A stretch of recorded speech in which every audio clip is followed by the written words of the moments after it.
Okay, you're seeing my slides now, right?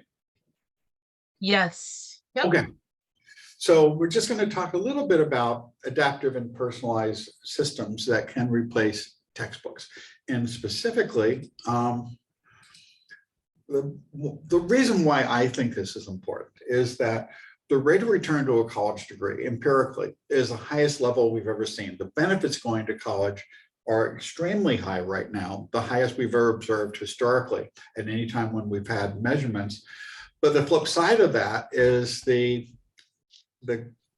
one of the reasons why the rate of return is so high is because while college students are getting paid much more, high school graduates and high school dropouts are getting paid much less.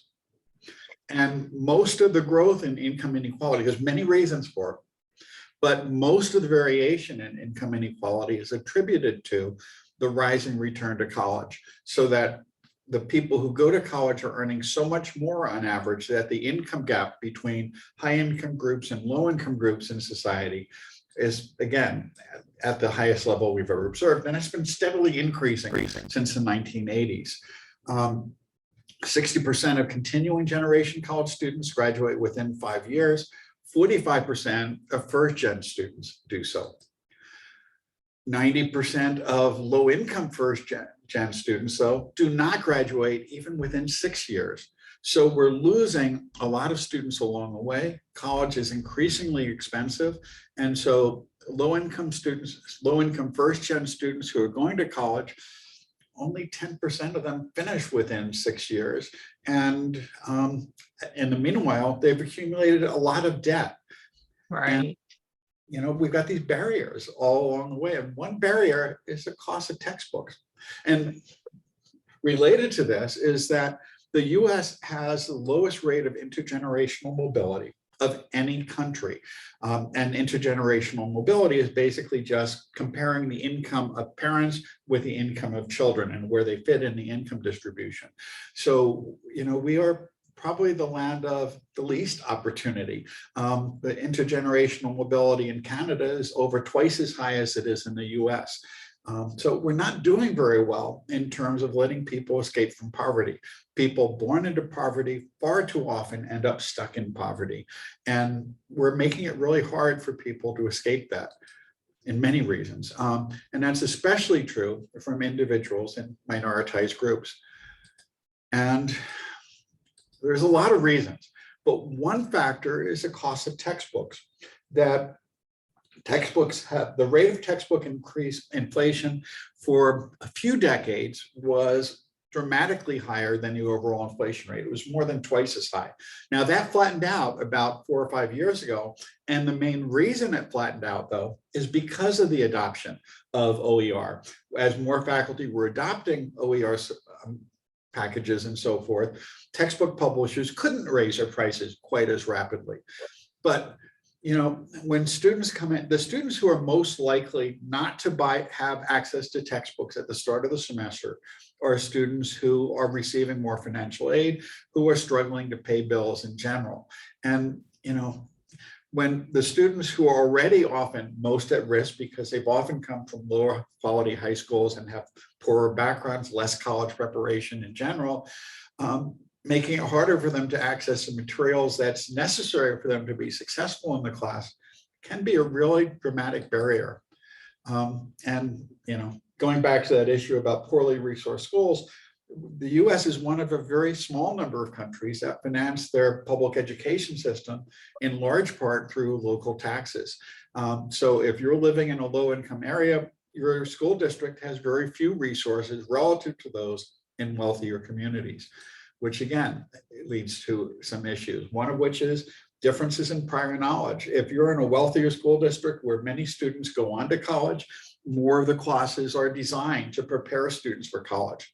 If you're in a community where very few students go to college, there's not as much preparation for students. Students don't receive as much preparation in the types of skills and training and so forth that are needed to be successful in college.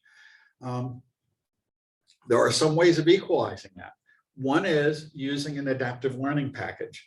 And adaptive learning packages generally work by giving students at the beginning of each module, typically the equivalent of a chapter in a textbook, a pretest that at the very beginning, and then it creates a customized learning path for students based on their prior knowledge. And that could include readings, could be the equivalent of a textbook, but in a particular path based on what students already know, through formative assessments where students are given some feedback and allowed to try things over and over again until they master them.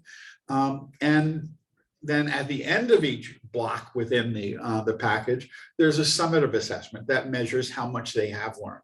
But basically what happens with adaptive learning packages is that students get feedback on what students who already know certain things don't spend a lot of time on that. Students who need more practice with certain things get more support. And if students are not able to work at a particular level with a problem, then it goes back and finds out where the barriers are, and it provides resources to help students get past those barriers. Now, one issue there, of course, is that if you come in with more preparation, you can breeze through an adaptive learning package pretty quickly.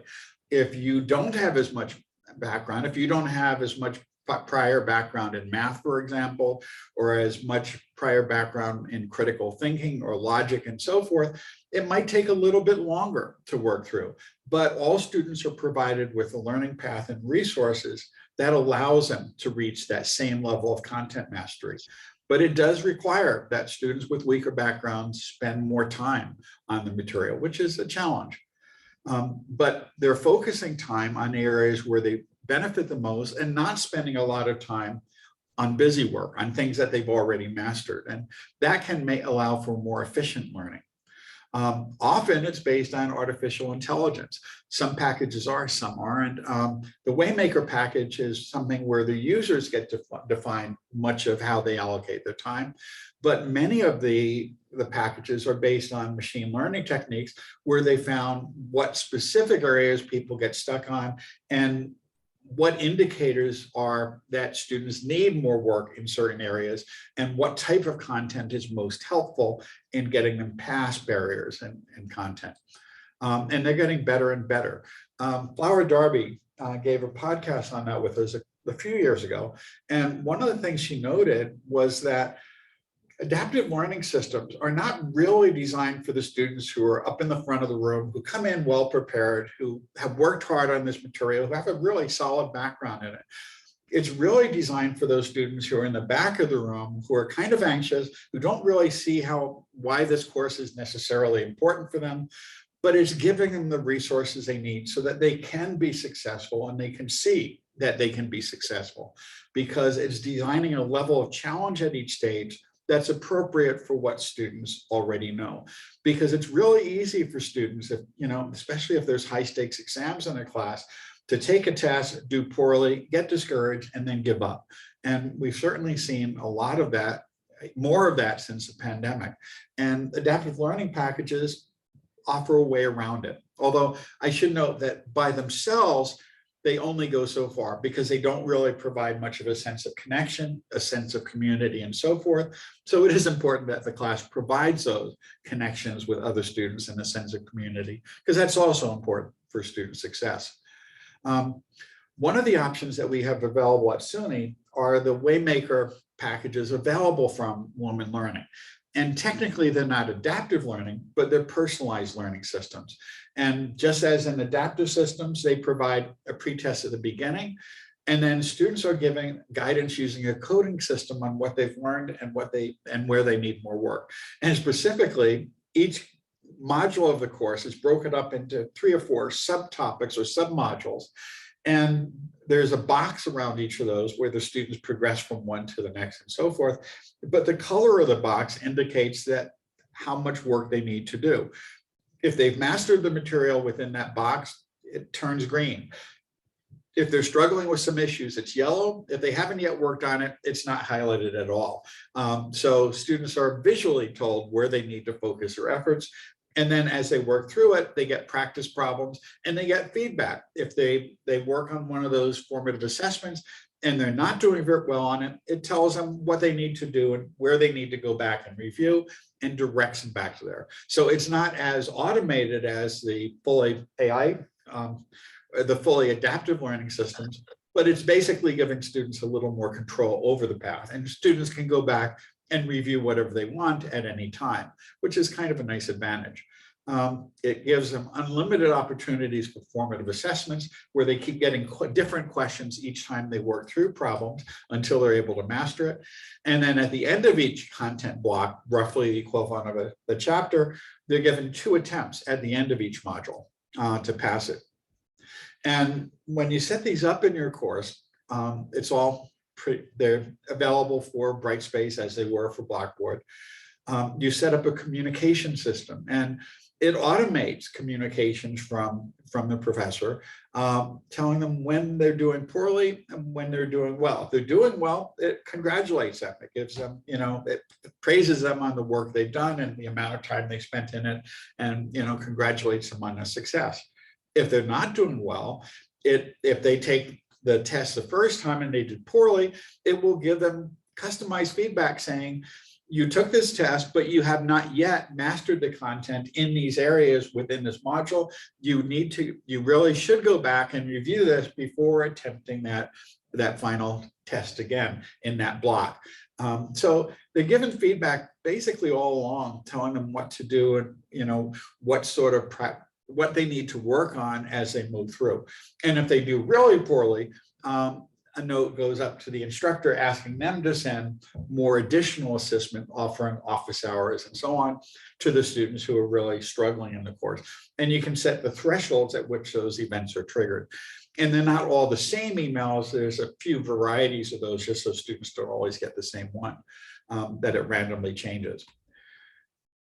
And one of the nice things, if this is available in your course, in your discipline, the adaptive learning system from the Carnegie Mellon OLI and from the Lumen Learning Waymaker package are free for everyone in SUNY. If you're outside of SUNY, it costs $25 a student. So it's all based on OER content, but it adds in all those resources that help students master it and gives them support all along the way, very much like the publisher packages do, except the publisher packages, from McGraw-Hill and all the others, and Addison Wesley and Norton, et cetera, they cost generally at least $60 to $100 for their online packages. And for students, these are free, which is a really nice arrangement. And the quality of the content in general is quite good, because in both cases, they revise the materials based on how students are doing. Waymaker has tens of thousands of students using this. And at the end of each semester, they make adjustments. They find where students are struggling. They find where they're having problems, where they're getting stuck. And then they evaluate the assessments they're doing to see if those are accurately measuring the learning objectives. And they also, and if so, then they go back and they add some additional formative activities, some additional practice activities. And they do that, again, at least twice a year. If there's problems that come up, they'll make changes immediately, but and it pushes it out to everyone using it. So it updates nicely and it continuously improves. While most textbooks, they only make those changes, well, in intro classes, generally every 3 years or so. Here, they're doing it every semester. And in general, I've been really impressed by the quality of the assessments and the content that's provided in at least the introductory microeconomics course. So it's not quite as detailed, it's not quite as advanced as in some other textbooks. It doesn't cover as many topics as all instructors might like to cover, but it covers the essentials that students really need to be successful. So, textbooks add in lots of things to appeal to instructors' interests and, desires for the newest, greatest thing and so forth in the discipline. But students generally who are struggling, don't get to those things anyway. So, I found it's a little bit more basic than the textbooks I used before, but it's also been much more successful for students, particularly those students who had struggled in the past. Solid base of OER content that's, again, edited and changed regularly. They built all of this using a backwards design process. They have in every discipline a team of instructors and other professionals in the discipline work on determining what are the most important learning objectives, and then they build the assessments, and then they build the content that allows people to, well, the reading and the videos and other things. They're generally pretty nice multimedia packages that provide the material sufficient to help students achieve those objectives. And they make all those connections transparent. They state what the learning objectives are for the module, for each of the submodules, and they make clear what the assessments are testing and where they're achieving the learning objectives and in what areas they're not. And again, as I said, there's this continuous improvement. I pointed out a problem in one of the questions, and it was literally only one out of thousands of questions there because a student had noted it to me, and it was cleaned up and fixed from that point onward in the system. So they can make changes instantly because it's all hosted on the server. Although for students, it looks like it's right in Brightspace. And there's what's really nice about it is was designed by people who've done a fair amount of research and teaching and learning, or it's been advised by people who've done that. And each of the modules starts with a why it matters, telling you this is why you might be interested in learning this material. This is important if you're going to be able to do this and so forth. So they're priming people, giving them some connections, explaining the motivation for the content that they're about to learn. But it also has a show what you know component where that's that pretest, but it again, not only does it help people determine where they need to pass, what they need to focus their study efforts on, and that's where that color coding system comes in. It's also really useful because we know there's a lot of studies that have been done that show that pre-testing is helpful in encouraging learning and knowledge acquisition. Because when you ask students questions about things they haven't yet studied, well, if they have learned it, it tells them they don't need to focus on that very much. But if they haven't learned it, what it does is it gets them thinking about it. They're priming, it primes them to be ready for learning. It makes them try to connect things to what they've already learned. It activates their prior knowledge of the content, which makes it much easier for students to make connections. It's a really good practice, and that's built into the design of the system. The content is all interactive. There's generally a page or so of text followed with some questions or images or graphs or other, well, in the case of economics, or graphs that students can interact with. They can shift curves around, they can move them around and so forth, or they can answer questions about what will happen in this case and so on. And they use some really high quality videos. I mentioned before in another case that I use some crash course videos. So does the Waymaker economics ones. There's some crash course materials in there. There's other videos created by economists that have posted them publicly and so forth. And they're all very tightly related to the content in the modules. And then there's some follow-up questions for each of those. And for students, they just go through sequentially from part to part to part and so forth until they finish that module. And it's also asking them how well they think they understand. So it's designed to help improve metacognition as well. There's a lot of retrieval practice with all the practice problems. One of the things I've experienced with it, there were a few things that really surprised me when I first used it about 5 or 6 years ago. I mentioned that the automated messaging. One thing that happens is that because the messaging appears to come out from you, I started getting responses from students where it said, you may want to go back and review this before moving on in the future. And students would write back saying, oh, I'm sorry, I had a really busy week, or I had another test coming up and I got behind. I'm going to work harder in the future. And even though they knew the messages were automated, they were still responding to me and so forth.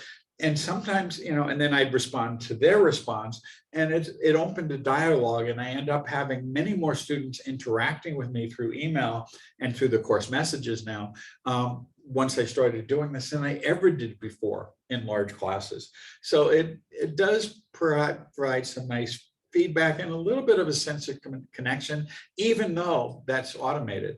And again, And it did lead to more frequent communication, both in my large class and in my online class. I mentioned the quality of the content.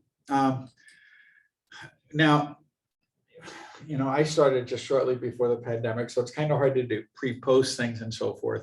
But because they work with so many institutions and they have so many students, they can do some analytics on how this is working. And in many studies, adaptive learning and personalized learning systems like the Waymaker package lead to significantly higher learning by all students. But they also reduce some of those achievement or equity gaps, that they reduce the gap between first gen and continuing generation students. They reduce racial gaps in performance on final exams and so forth. And they tend to reduce gender gaps in STEM courses and so forth. So because they did have comparison groups who did not use these materials or who used a subset of the materials, and they found some pretty significant results. Because essentially you're providing support to students that may need more support, allowing them to be more successful than trying to use a one-size-fits-all package, which may be tuned to an average or a typical student. But our students come in with a wide variety of different experiences and backgrounds, and this type of technique can provide better support for everyone by having it customized. It does lead in many studies to higher student retention and persistence just from using that. But even just the fact of getting day one access to students on the first day tends to do all these things as well. That in colleges that move to either complete OER or to at least first day access to course materials, whether students had to pay for the books up front or whether it became part of their bill, it's resulted in many of the same outcomes. So some advice I give to people who are using this, to use a messaging tool, respond to those student responses. What I would also suggest is if you use a quizzes in there, keep the weight you put on them. They go into the Brightspace gradebook, but keep the weights really low. Maybe some weight is good.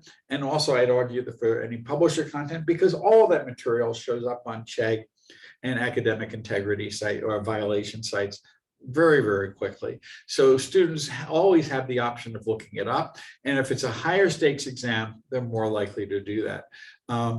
Places like Chegg, Coursera, Study Blue, and so on.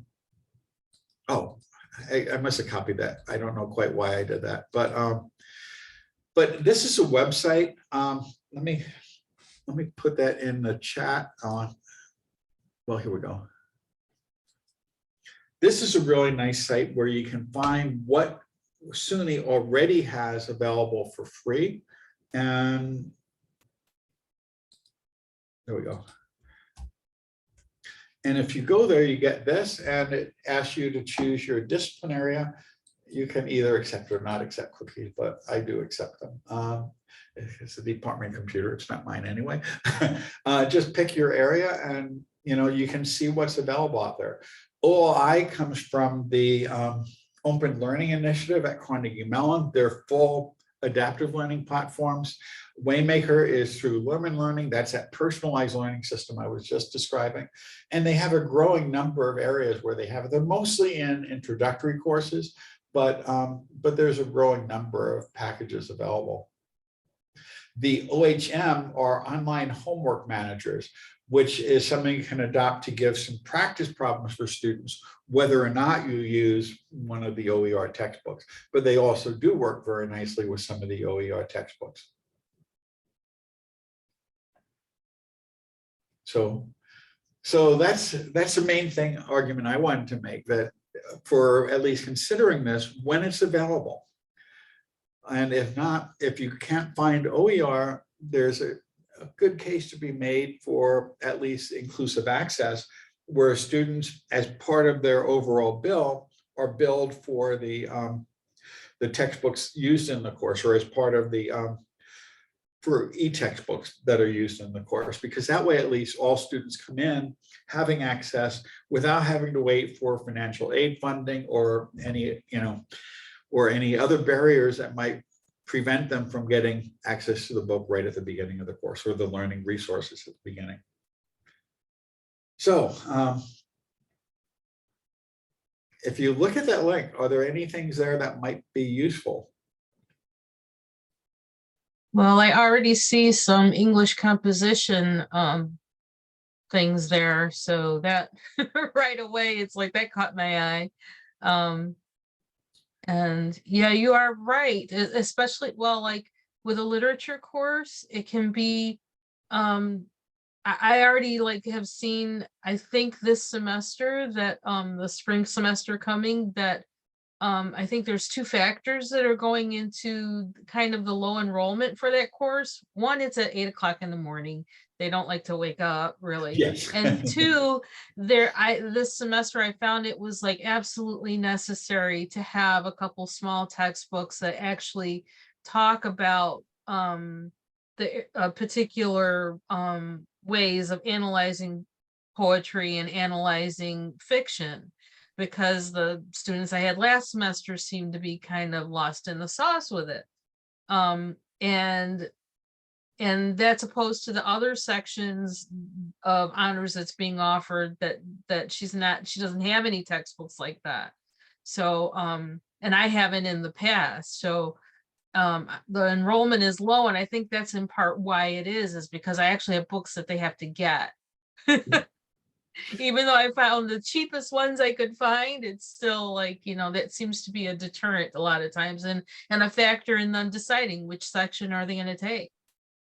Mm-hmm. How many books do I have to buy? Yeah, no, it's a barrier, and textbooks are expensive.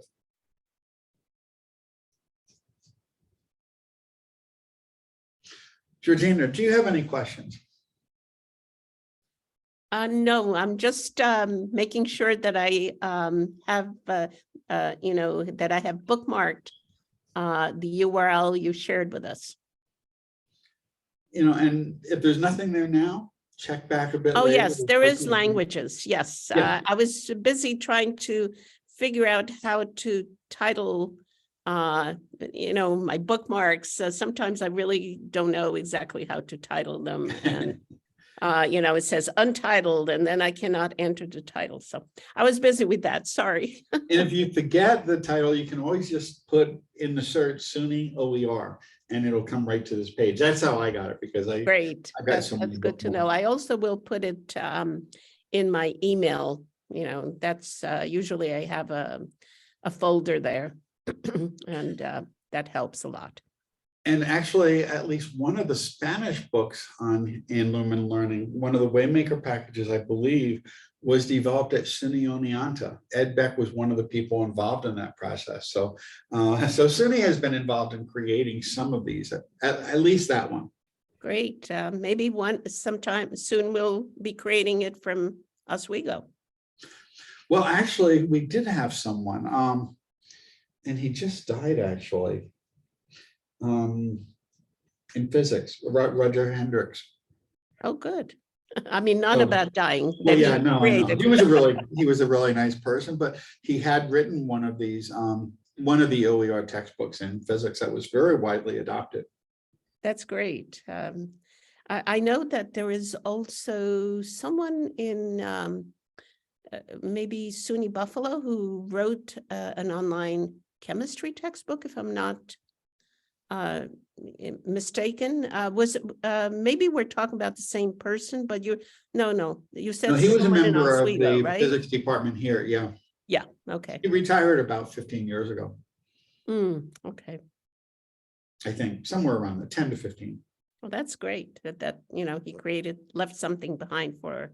Yes, and because it's OER with I think it was a Creative Commons license, other people could pick it up and continue to modify it and build on it.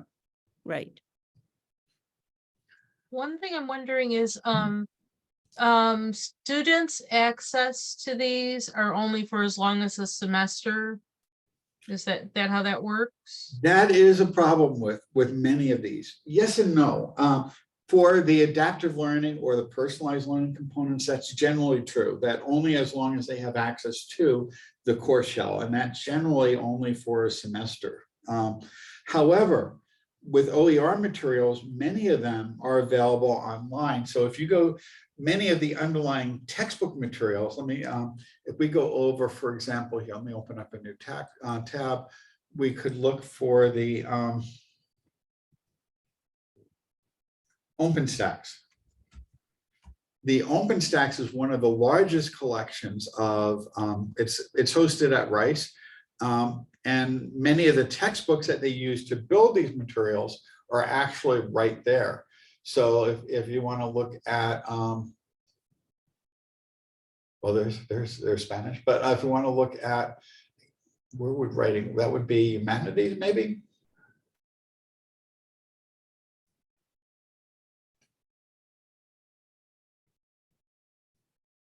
Well, in any case, I know for the economics textbooks, they are there and they're free, and students would have access to them indefinitely. You know, they don't have the videos embedded, they don't have the questions and so forth, but the textbooks are still out there. So would it be just composition that you teach, or poetry, or? Sorry, I didn't realize I was unmuted. English composition.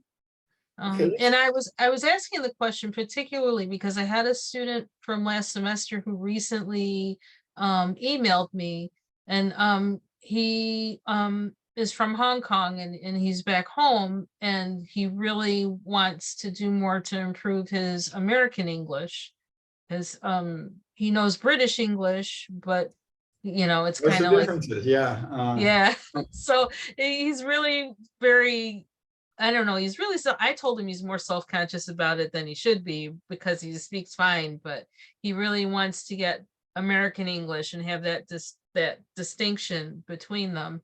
And yeah, just thinking of ways that he could work on that. Well, here I just did a quick search for English composition OER, and there's 128 results here. That's a lot. Academic writing exercises, analysis of short fiction, analytical essays. Oh, that's nice. So yeah, analyzing poetry, using nonfiction to analyze poetry. That sounds interesting. So there's a lot of stuff out there. You know, the quality may vary. You'd have to look at it yourself, but there's a lot of material. So is there a way to kind of take some of these materials and build a book of your own? Yes, Almost. and you notice it says here conditional remix and share permitted. This tells you the license, and so this one, for example, is Creative Commons. BY, the by restriction, means you have to provide attribution to the original authors. The NC means non-commercial, and ND is more restrictive than the others, and that's non-derivative. So this one will only let you share the work, it won't let you edit it. But if we go up to here, for example, this in open text on the college writing process, again, I don't know how good it is. This is just a CC BY license. And what you can do is you can download this, you can edit it, you could rewrite portions of it. You just have to attribute the original authors as a source material for there. And then you can release it under your own name with, you know, as long as you, at least in the preface, note that it's built on the base of OER that was created by, in this case, Jen Kepka, it looks like.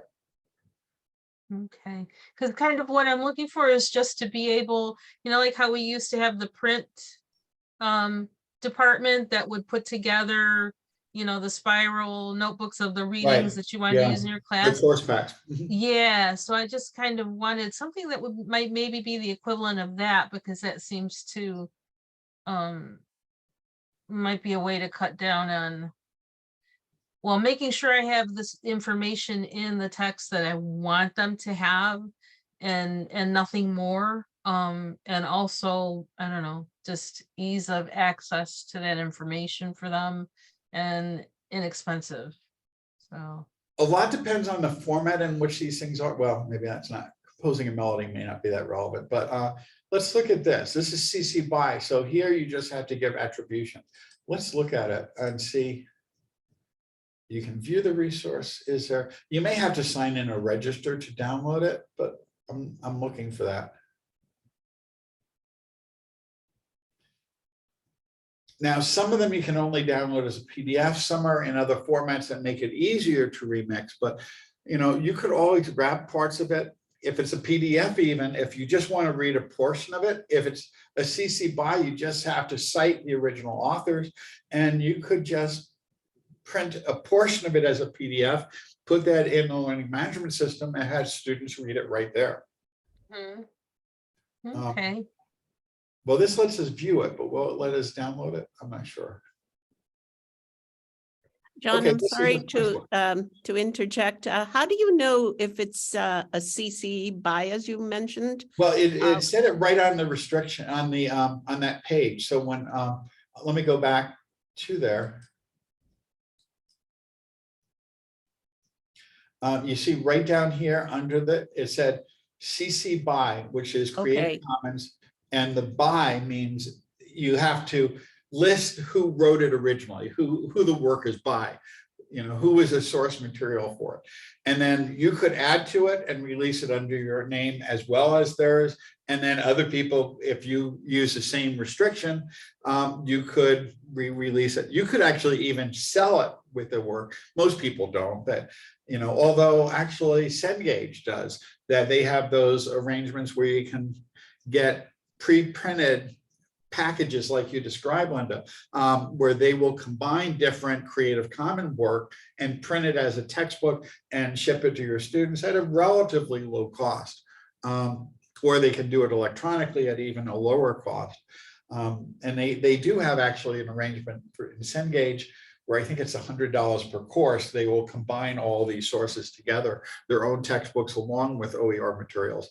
But on this particular site, at least, it does tell you what the restrictions are. This one is, again, you have to provide attribution. NC is non-commercial, so you couldn't sell it yourself, or you couldn't use it and sell it as part of a package. SA is share alike. And what that means is that you're free to use it, you're free to remix it, take parts of it, add your own content to it, restructure it, rewrite part of it, but you have to, the share alike means you have to release it under exactly the same licensing restriction. So if you want to use that work, you have to give credit to the authors, you have to not use it for commercial purposes, and you have to place the same restriction on any work that you produce that embeds that work. So you wouldn't, so anything you create using that material would have to be CC BY NC, non-commercial and share alike. And if you click on the little I, it describes each of those terms. Oh, great. Thank you. So, but there's a lot of material here. And that other page I was just going to is an example of a book published in Press Books. So when we went to it, again, I don't know the quality of it, but it's a first year writing book. You can read the book by just clicking on this, and here it is. It's a press book. If you contact the original author, oh, here's the formats. It's available as a PDF. It's available either for print or digital. You could download it as an EPUB or for a Kindle directly and load it into Kindle or have students load it. But if you, because it's released under a CC BY license, you could ask the authors to share it with you as an exported press books. You could load it in and then have editing access to it where you could take material out, you could add new materials, you could grab anything else from other formats and paste it in other locations and create your own book from it, as long as you provide credit for the original authors. John, And if you- Georgina, did you know what, have you heard of Press Books? Yes, in fact, I've had students use it in 4 books they created, and we have access to that in SUNY now through SUNY Create. Now, if you were to download this to Brightspace, which format would be the best? A PDF for If you online? want just to, there's 2 things you could do. One is if you want to use the whole book you could just put a link to it in Brightspace. If you wanted a portion of it, you could download it as a PDF and then reprint it as those pages, so it would be more compact. Okay. And in fact, you know, if you had it as a PDF, you could also use it with Hypothesis, or you could use it with Perusal and have students annotate it to provide, to discuss it, to ask questions about it, to provide responses to each other and so forth. So you could have discussions right within the textbook and make it Great. annotatable.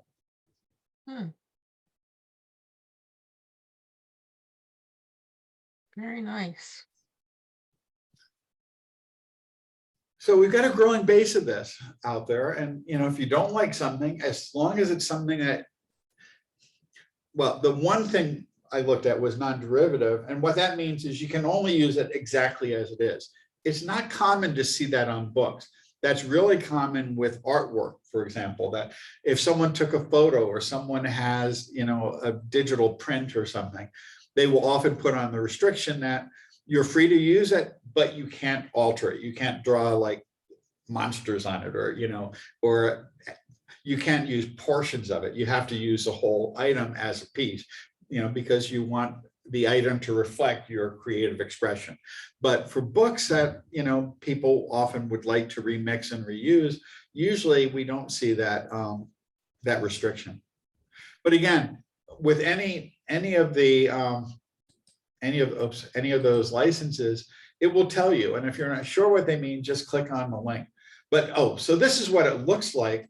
If we go here, here's a table of contents, and you can go to each portion. So it has two parts, and these are the chapters in the part, and so forth. So we could look at invention as process, for example. And there's an overview, there's a chapter, and there it is. And again, you could assign selected chapters, or, you know, or use all of it if it's appropriate for any of these books.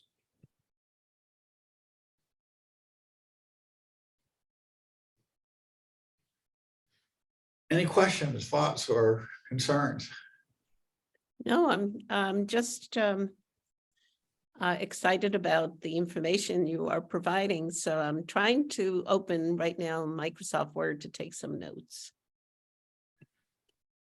The really nice thing is it's free. And when students log into the class, it's right there. They don't have to buy it. They don't have to come up with the funds for it.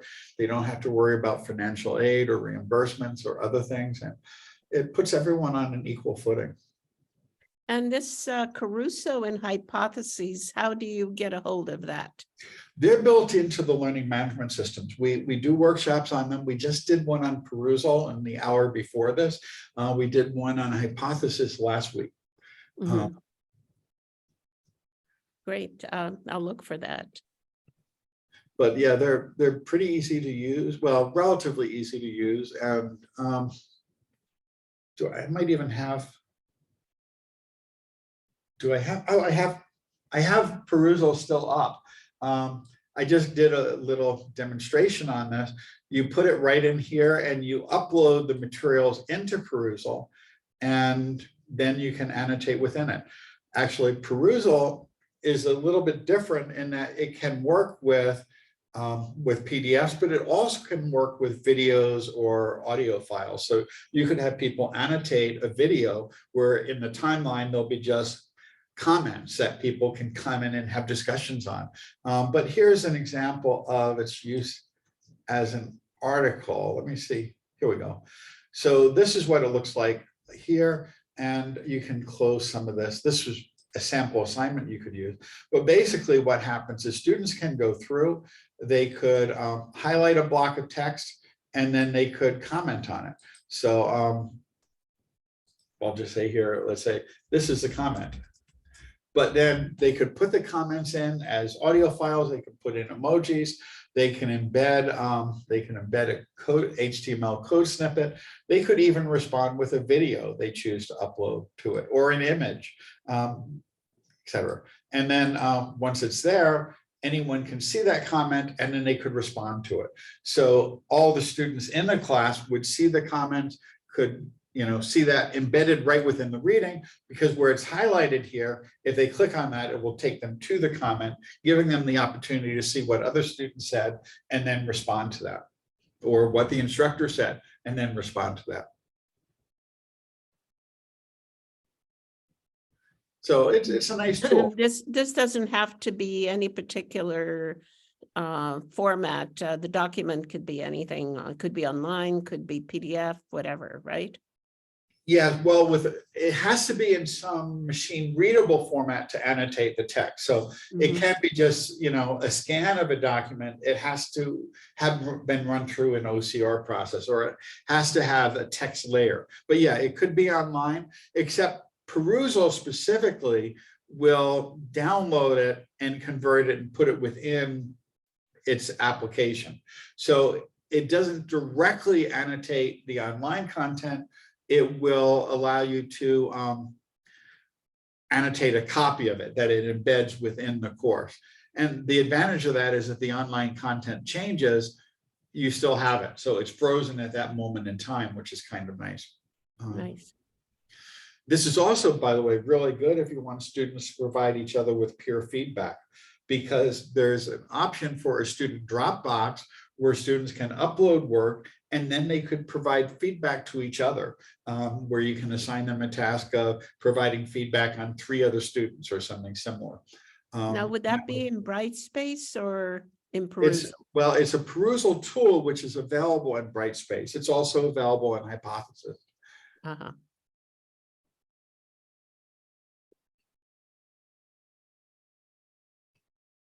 I had John, go ahead. I'm sorry, Georgina. oh, that's okay.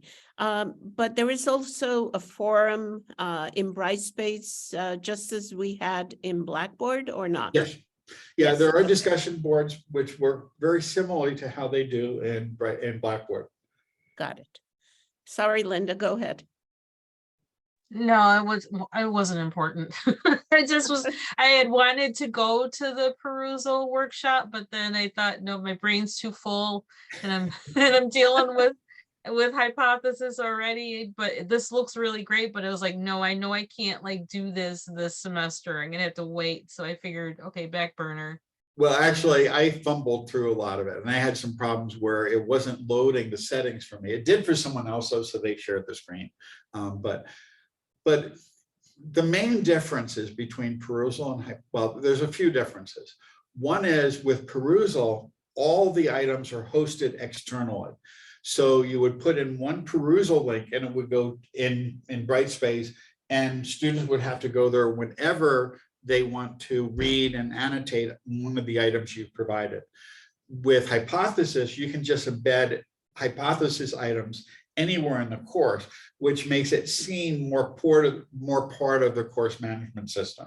I actually like Hypothesis for text annotations better, but this does have the advantage of annotating audio or video, which is a nice feature that's not available in Hypothesis in the same way.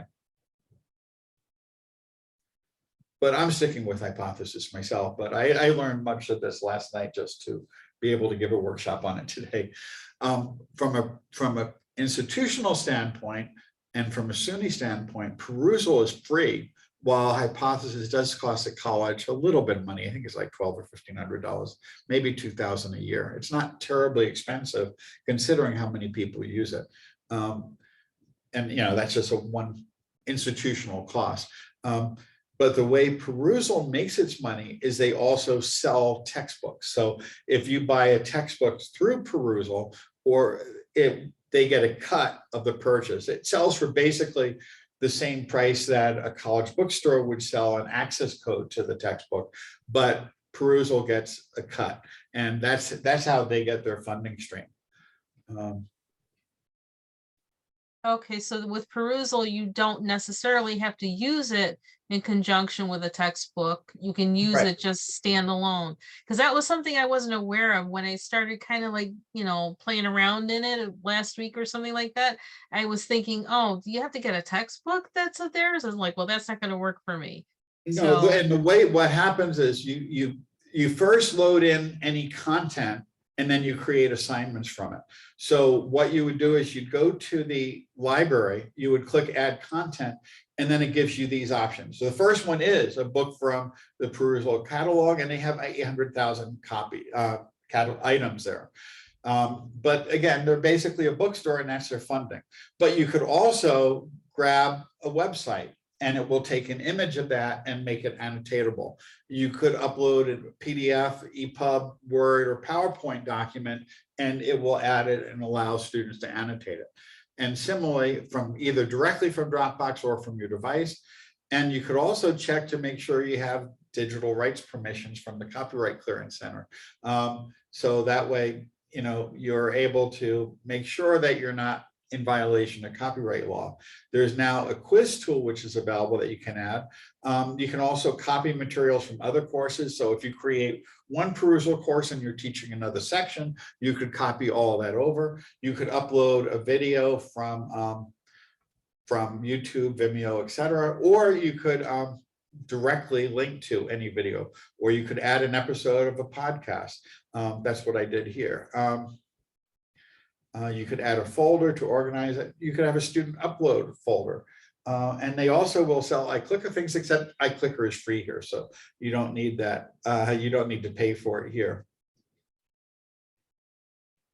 And then when you create assignments, what you do is we could add an assignment, and you just assign the item from the library. Here's one that I accidentally dropped when I was playing with it. So you can either assign all of it or part of it, and then you go to the next step, and then you could put in a deadline, which I'll make next year. You give it a name. So this is a sample podcast annotation assignment. We can just say, listen, listen to this podcast and add comments. And then it's going to be visible starting immediately. And then we're going to assign it to the entire class. And I'm going to leave it so it's not anonymous, it's not optional, but I'm not going to remind people to do it, because this is a group that everyone has access to. And then the final next step is user course scoring, and we will save the changes, and it's now there. So now there is this thing due next year that students, well, that anyone in the CELT community group could go to, and they could go in and they could open the assignment. And now what happens is they could play this. And it is playing, although I think I turned the volume all the way down. So yeah, so that's just one of our podcasts. But what could happen is people could then add a comment on the timeline right after they hear something, and they could just say comment 1. I'm not being very creative today. And then that gets embedded there, and other people could see that. They could respond to it. They could, add a video response to it. They could add an image. They could add it. They could create some sort of a infographic or something illustrating a point, or pretty much any of the. There's a lot of things they could do there. They could even put in mathematical equations using LaTeX. John, I have a question about how do you set up Perusal through Brightspace? I may have asked this already, but I don't remember what you said. So for example, if I want to use in Brightspace Perusal, how do I go about doing that? Well, what you would do, I can't do it right here because it's already done and you put in one instance in a course, and I just did it in the workshop. But the way in which you do is you'd go to a content page, and while you're there, you would go to existing activities. I'll have to stop when we got much further, and then go to external learning tools. And then I would scroll down until I see Perusal. And then if it's and click on that, and it will put that interface that we just clicked on before in there. If you've never done it, it will ask you to set up an account, which will be your instructor account with with the Oswego email address, and you will then create a course for each one of your courses that you use it in. So basically it asks you for the discipline. It's a drop-down list. You put in the course information, you could put in the course semester and so forth, the usual sort of things that you'd be setting up anything for in a course. And once you've done that, then you'd see exactly the same thing we just had, where you would upload things to a library and you would create assignments using the uploads that are in the library. Okay, great. Yeah, because that's how I set up Quickly Attendance and Zoom. Okay. Thank you.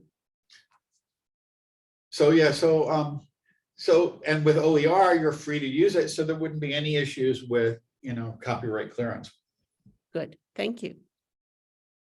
You're welcome. Okay, any other quick questions? No, thank you for, well, not from me. Okay, Thanks for showing that quickie on Perusal. I appreciate that. it's a nice tool, but so is Hypothesis. So, you know, if you're comfortable with that, you don't need to change. The only advantage is if you want to add videos or audio files for annotation purposes. I can see where it actually would help me, like when I use old novels and things from Project Gutenberg or the Right. Internet Archive. It makes that process easier. It looks like it would make that process easier. Well, it's similar in Hypothesis too. You could just link to that as a Hypothesis assignment using the web URL and that's do true. the same sort of thing. I suppose one thing I should mention too is this does have some built-in auto grading features, which is kind of nice if you want to grade the annotations. Where we'll grade it based on the number of posts people made, whether they read the document to the end, how much time they spent engaged in the document, actively moving through it, interacting by the number of the amount of feedback they provide to other students and other criteria where you can adjust the weights on any of those. So the auto grading is a nice feature that isn't available in Hypothesis in the same way. Okay, well, we're at noon now, so we should probably stop. Good seeing you and have a good day. Maybe I'll see some Thank of you, John. later. And nice to meet you, Linda. Nice to meet you too, Georgina. Have a Hi good and day. bye, Jess, and bye, John. Bye. Bye-bye.